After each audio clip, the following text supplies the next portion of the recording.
আন্তর্জাতিক cricket council প্রকাশিত সর্বশেষ ওয়ানডে র্যাঙ্কিংয়ে দারুণ উন্নতি করেছেন বাংলাদেশের একাধিক ক্রিকেটার।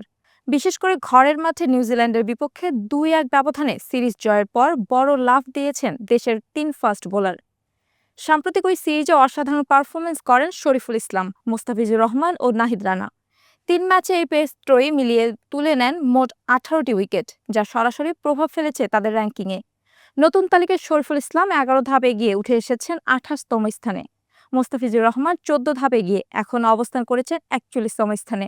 আর সিরিজ সেরা নাহিদ রানা ১৬ ধাপে গিয়ে জায়গা করে নিয়েছেন শীর্ষ ৫০-এ। বর্তমানে তার অবস্থান ৪৮তম।